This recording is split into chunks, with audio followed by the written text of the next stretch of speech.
Good morning. Today I would like to share with you something that has really changed my life and I'm sure has changed some of yours. For those of you who haven't experienced this, I hope that it opens your eyes and reminds you to be aware. Divorce. I will inform you of the good and bad effects that divorce can have on children. I hope that most of my audience is interested in this because every 13 seconds, someone around the world files for divorce. I hope this encourages my adults to stay with your spouse or think more before you decide to have children. Let's start with this statistic. A study taken in 2019 states that 41% of all marriages end within the first 5 years. For me, this is a scary and very eye-opening statistic. For some of you, it might make you uncomfortable to be talking about it, but it is very relevant in the United States especially. People tend to have kids when they get married to start a family. People also may have kids within the first 5 years of their marriage to save their marriage. People like to call these the anchor babies. While this is not true with all marriages, it is a very real issue. That being said, it's relevant to learn about before we start deciding to start families of our own someday. Now that I have given you a statistic on divorce, let's get into the everyday effects on a child. According to an article in 1994 titled Growing Up with Divorced Parents, it is revealed that children whose parents live apart are twice as likely to drop out of high school as those in two-parent families.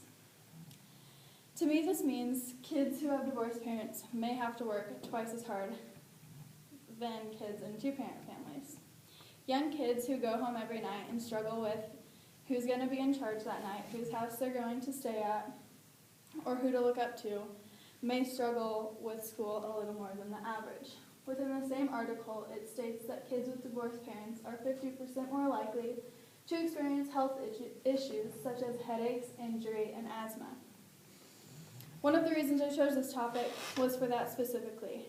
It interests me that experiences in your childhood can affect your later in life health, which could in turn affect schooling, I assume. Now that I've given you a not-so-happy statistic, let's get into the good advantages of divorce. I personally have some advantages of having divorced parents, and sometimes I think it even makes my life a little bit easier. I get to spend time with each of my parents separately, and I got lucky because when I was little, my parents always let me choose whose house I wanted to stay at or whose weekend I wanted it to be. So I got to grow a relationship with my parents, and they're both very different. In some ways, I get to live two separate lives. I get to have two different rooms, and I get to have twice as many holidays. And for me and my sister growing up, that was never an issue.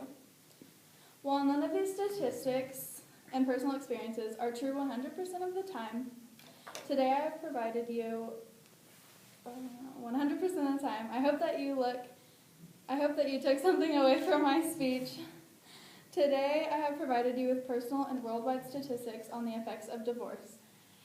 I hope that you think about this before you decide to have kids and be more compassionate to kids because you never know what's going on. Thank you.